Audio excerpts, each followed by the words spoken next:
Hello guys, my name is Robert and today I'm here with my friend Günter, Greetings. and today we, not just me, we are going to express our feelings and opinions, among other things, about a part of Jordan Peterson's lecture, which I found so interesting, and I found my feelings about it so precise that I felt I wanted to express it in a video and upload it to YouTube to see if anybody else will watch it, then what they may think about our feelings about what he said.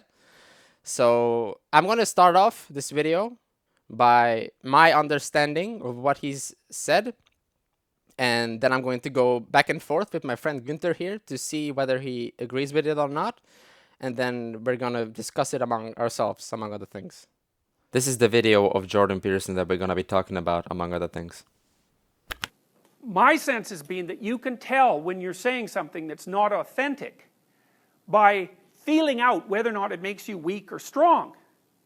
Now, you know, sometimes when you're conversing with people, you can say something that embarrasses yourself.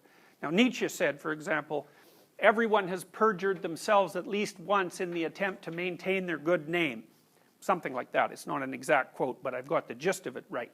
So maybe you're saying things to impress someone, or you're saying things to remain part of your political group or your social group or whatever, or maybe you have attributes, personal attributes that might be positive that you're ashamed of, and so you're not going to speak about them. So there's a falseness about your self-representation.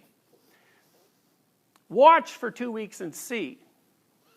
Make a rule that if you start to say something and it makes you feel weak, it's hard to describe exactly what that means. To me, what it means is that I can feel things coming apart, sort of in my midsection, so I think it's an autonomic phenomena. And the subjective sense is of falsehood. It's like I've just stepped off the solid ground and onto something that doesn't support me well, and it feels like a self-betrayal. So that's existential inauthenticity. You can feel it right away. And then the rule is, shut up if that happens. Stop talking. And then feel around and see if you can find some words that you can say in that situation that don't produce that sensation. All you have to do is notice, and you have to pay attention. And so to some degree what you're doing, in fact, is you're making your capacity to pay attention superordinate to your capacity to think and to speak. Because you might ask yourself, well, exactly what are you? Well, I said you can identify yourself with your intellect, and that's very, very common. It's sort of like the worst sin of intelligent people. But that isn't all you are. And there are lots of reasons for making the assumption that attention is a higher order function than intellect. Because attention is what teaches intellect. So if you pay very, very careful attention to what you say without bringing the automatic assumption that what you say is you to bear on the conversation, and then also to feel like you have to defend it once you say it, you'll find very rapidly that very much of what you think and say has absolutely nothing to do with you. It's the dead souls that are in that little scene that I described to you, sort of manifesting themselves in your head. They're dead ideas that other people have created. And some of them might be applicable to you, you know. You might have the right to them, so to speak. But lots of them won't, and you're using the words as camouflage or self-defense or as an attempt to attain status in a status hierarchy or to make yourself look smarter than you are, or there's all sorts of reasons. So I'm going to start by, like I've said, how I understand what he said.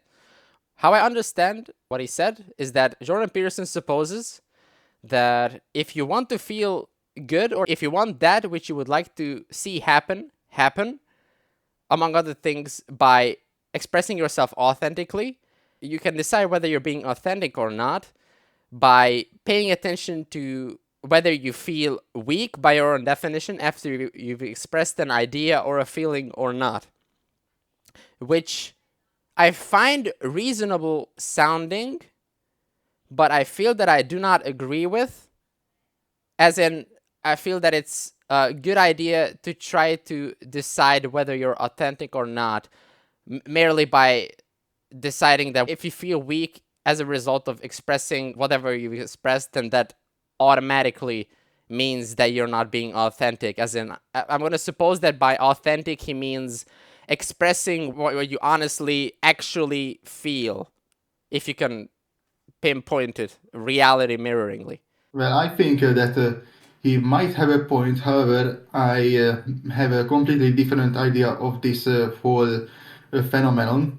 So I believe that there are external and internal pressures on you to stay either truthful to yourself and everyone else around you or not. By internal pressures, I mean perhaps you want to lie about something for your own benefit. However, maybe society wants you to stay truthful because that's how society feels that that's a good thing. Or maybe it's the reverse. Maybe you are part of a group which believes in certain beliefs and they pressure you into believing something which you don't actually believe, but you want to express that belief just so you have a sense of belonging. So you can either stay true to yourself or not based on internal pressures or external pressures. And how that makes you feel basically depends on the circumstances. However, I believe that if you don't stay true to yourself, that basically means that you are easily influenceable and weak minded. So, if you can resist external pressures and listen to what you yourself have to say about you yourself and other things around you, then I think you have the willpower to, as I said earlier, stay true to yourself, and I think that's a good thing. Yeah, and I suppose staying true to yourself can and may result in what you would like happening, and then feeling happy as a result, I Or suppose. the opposite. Maybe you think a certain way that goes head against the beliefs of others, and it may result in you losing a job or getting arrested for speaking your mind. However, you did stay true to yourself, even if your beliefs are biased or not entirely based on reality. But it is admirable that you voiced your opinions even if they don't reflect the reality. Though, even if I feel that I do not agree with him, with Jordan Peterson, that I think if you would like to decide whether you're authentic or not, you just have to pay attention to whether you feel weak or not. Because I can imagine that even if you're authentic, as in you're expressing honestly what you feel, I think that could still result in you potentially expressing something that you feel embarrassed about. If you, for example, compete with somebody in something, let's say drawing, and you see somebody draw something that you believe you couldn't draw yourself, and then that person asks you, oh, are you good at drawing? Then I find it reasonable to suppose that you could then feel weak as a result of expressing, oh, I'm bad at drawing, for example. And I suppose that would not make that expression unauthentic by my definition, in the definition that it doesn't mirror the feelings that you're feeling about what interactions you can take part in or not. Therefore, I find it bad to suppose authenticity in this definition, whether you feel weak as a result of expressing it or not. But I can see the advantages of paying attention to what you say very much, and then trying to not say things that make you feel weak. Because I suppose if you do not pay attention to what you say, and you, for reasonable reasons, I suppose, decide to say a lot of things one after the other repeatedly that make you feel weak, it could result in you feeling worse than if you paid attention to it and made the amount of things that you say out loud that make you feel weak smaller, which I feel I find good intention of him and reasonable thing to advise to people. I don't think I know for sure the exact source of why feelings occur, feelings happen, but it seems to me that it's very good, if not crucial, that you pay attention to what you feel and what you would like to do as a result of that, if you would like to be happy long term and feel as much, I suppose, positive emotion as you can. And to potentially take part in that, you have to, I think, try and structure the world around you reality mirroringly. I think from what I've observed in myself, at least, and I think which may also be true for other people, I feel the more reality mirroringly I structure the world around me, I believe, the more negative emotion and positive emotion I feel as well as a result. And it can happen, I suppose.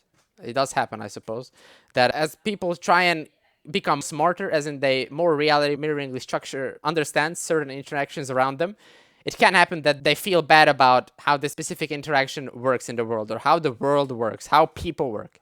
And as a result, maybe the person tries to do something so that they would not feel that negative emotion.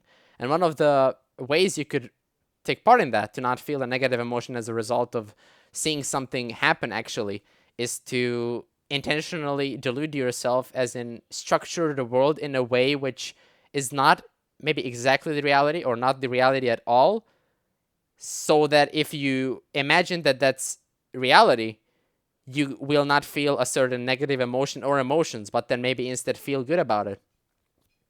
And in this case, I feel I find it reasonable to say that being stupid, as in maybe not having experience, or maybe deciding to act as if you do not have experience in correctly supposing what the results of certain events or interactions can be, can result in you feeling maybe more positive emotion than maybe somebody else who does not take part in that, but instead tries to understand the world as truthfully, as reality mirroringly as they can.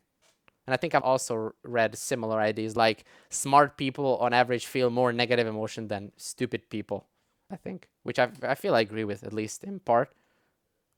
Delusion promotes ignorance, and ignorance is bliss. Basically, if you ignore all the bad stuff and perhaps forcefully shed some positive light on it, that's obviously some delusion, but you do need certain levels of delusion to keep yourself happier than you would normally be if you just saw how shit everything is in reality. And for that, you indeed need a certain level of delusion to just ignore all of that shittiness around you.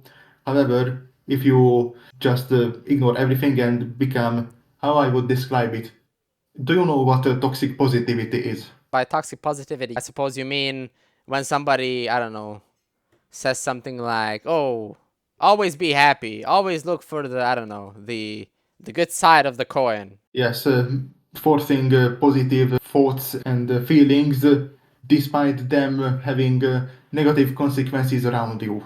Okay, which I feel I find in part seemingly good intention, but I can't imagine if somebody were to like take part in, if they feel bad or feel bad about multiple things, and as an answer they try and find more and more things that they feel good about. I can't imagine that that will not result in the person actually feeling better on average, because I suppose those negative emotions can be so strong that no matter how many interactions they imagine or see happen that they like happening, it would just not result in those negative emotions, I don't know, disappearing, or like getting drowned in the positive emotions, I suppose. At least that's how it seemed to me to be the case. Yes.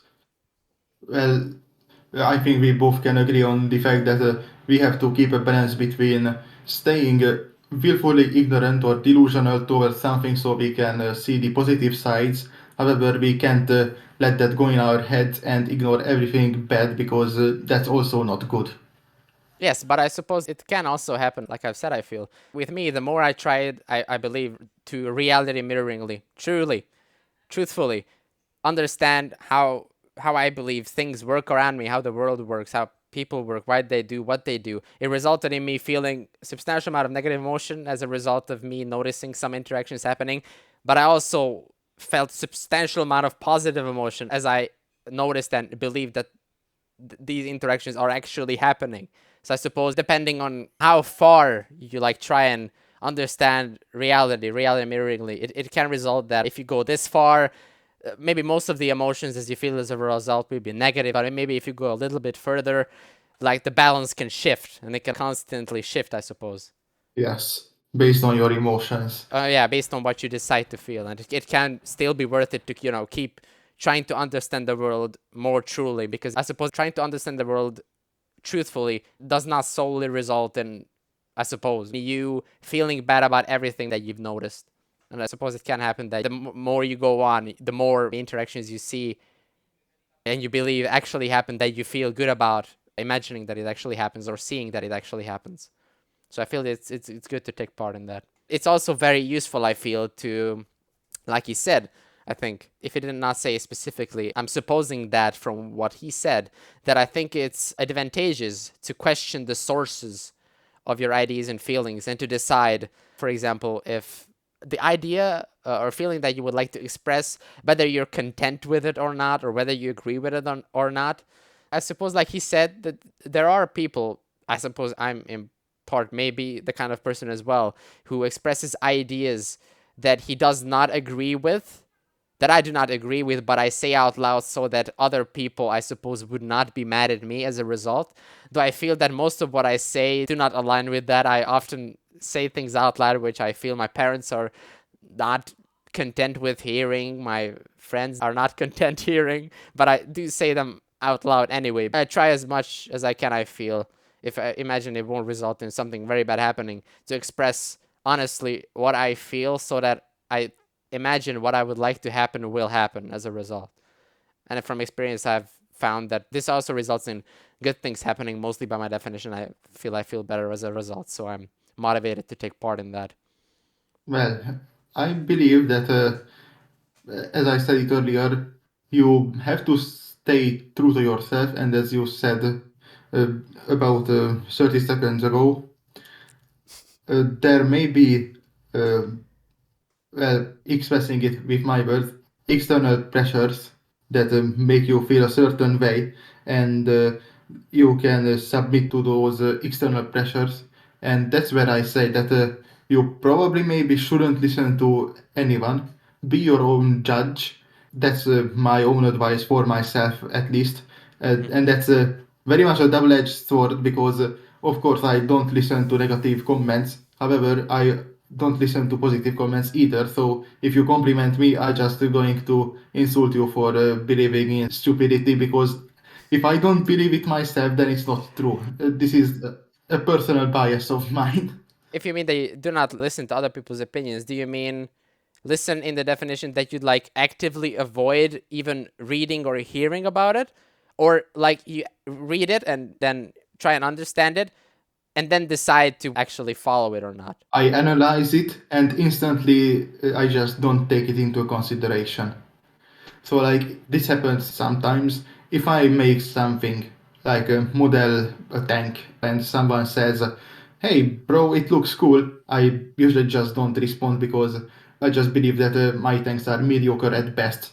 And since good doesn't equal mediocre, which is my opinion of my creations, I just don't really take that opinion. So like I just reject it.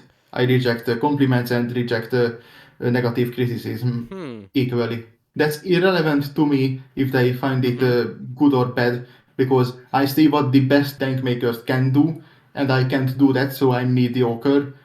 And I say I'm mediocre because I can make my tanks better than, I don't know, 50% of other people.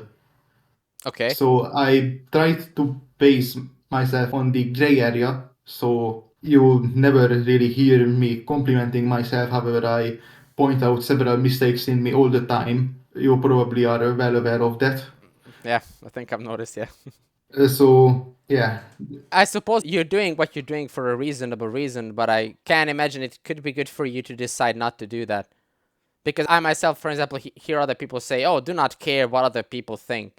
As in, I suppose, do not pay attention to if somebody expresses that they're discontent with me in some definition or not.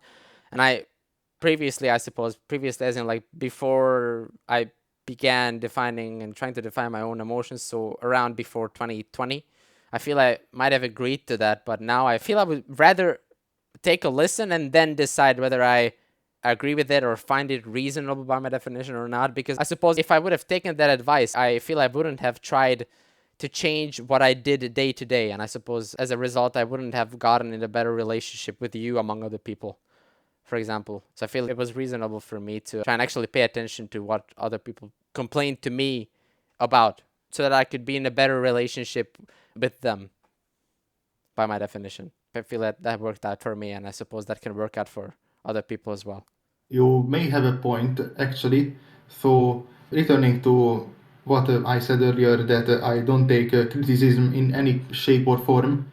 Maybe I don't take good compliments because I feel like I don't want to be a narcissist. So I don't want to say good things about me because that may come across as me being narcissistic and basically an attention whore. Yes, compliment me, give me more compliments. So I may comment on myself in a negative way more often because of this. I don't want to come across as a narcissistic asshole. I think that's reasonable. In part, at least, I feel, by my definition, yes. But I, at least, wouldn't find you narcissistic if I were to, for example, compliment you doing something and you would say thank you. I like that as well, for example. But I wouldn't let it go into my head. And I feel you do that for a reasonable reason. Like you said, I suppose you're afraid of what the results could be. If you would let it go to your head, I suppose in the definition that you, I don't know, imagine that you're, oh, like the tank creation god or something like that, I suppose, right? Yes, I am objectively not that guy. And I feel that's something good to strive to by my definition. That's very good intention of you, I feel.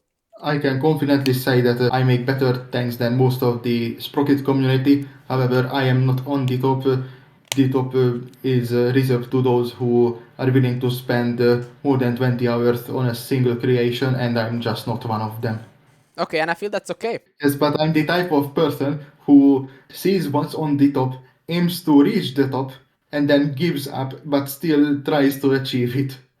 So I have a very toxic mindset that is basically summarized in me comparing myself to others. Yes, and I feel that's okay because if that's not the only source of positive or negative emotion, which I can't imagine is the case, I think that can result in a lot of positive emotion for you. If you compare yourself in a way that you feel that you're at an advantage to someone, as in you're more content with what you're doing than what someone else is doing. And I can't imagine that that is not solely something bad. I suppose it can be the case that you, for example, imagine, oh, my tanks are better than this other person's by your definition.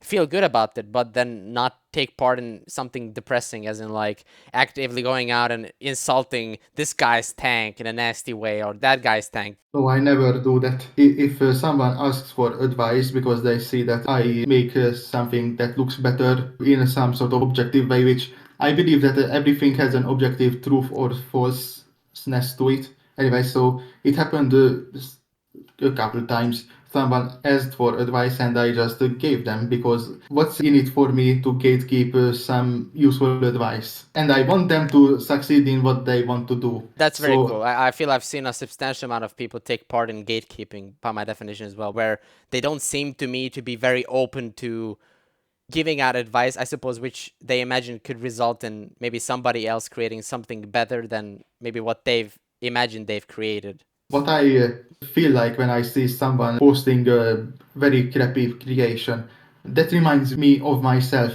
when I was in that exact same position. And when they asked for opinions and help to improve themselves, their own building process, their creations, and they don't receive it, I kind of feel that. So I never really received any help with my tanks. I just had to rely on myself. And I'm that type of person as well that I want to achieve things by myself. I don't want help unless I absolutely need it. Anyway, so if they want help, I am more than willing to help them. I enjoy seeing the ideas of others.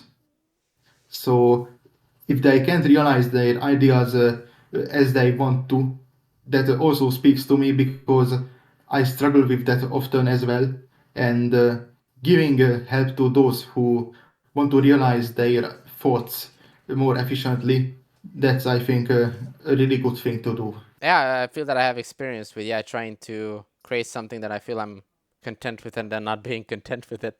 For example, drawing. I'm a very bad artist by my definition, as in I do not make art that mirrors reality very much and looks pretty, at least by my definition. And I feel bad about every time I try and draw something that I think I would like to see, but then I do not know for sure how to do it.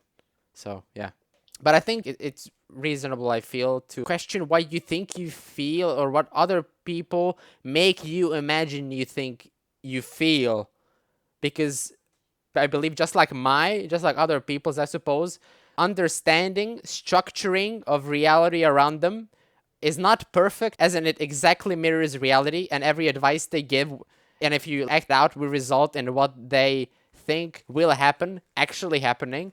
So it's totally, I feel, reasonable and in your interest to take part in questioning what other people say, as in imagining that what they think will happen may not actually happen for reasonable reason or reasons, and also taking that for yourself as well. What you think is happening may not be actually just what is happening, or if it's happening at all. So I feel it's reasonable and a good idea if you would like to be able to take part in something, if you have a goal specifically, to question other people's advice and what you imagine could result in what you would like to happen happening, so that the chances, I suppose, of that will increase slowly but surely. Up until then, I suppose that what you would like to happen may or will happen. Yes, I agree with that, but I want to add something to that thought process or a string of thoughts that you expressed very convolutedly. So, as I see it, everyone observes the world around them in a biased way. Some religious person may observe the world as the creation of God, and everything that happens is the result of a decision made by God. However, someone else may see the world as just and unjust. So, what happened to that person is unjust. However, if you dig deeper, then maybe that person deserved what they deserved based on previous circumstances, but you have limited information about that. So you may believe that what happened was the way that you saw, and you just don't know the whole story. So that is the conclusion that you come to. Yeah, like missing context, I suppose. Yes, missing some context, and you base your opinion or behavior on that missing context and react accordingly. As you said it, everyone has some biases. At least this is how I interpreted it. And they may give incorrect advice based on how they observe the things around them through the lens of a bias or a belief. Yes, that's, I feel, very similar, if not the exact same thing what I expressed, but in different words. I feel I agree with that, yeah. Good. Then I feel that's, is there anything else you want to say? No, not really. Then I suppose that's okay, if not good way to stop this conversation here. Yeah, I think it's a pretty good ending to it all. Good. Okay, well, thank you guys for watching. If you did, I hope you enjoyed it. And yeah, I'll see you maybe in the future sometime. See ya. Go hit the like button and subscribe.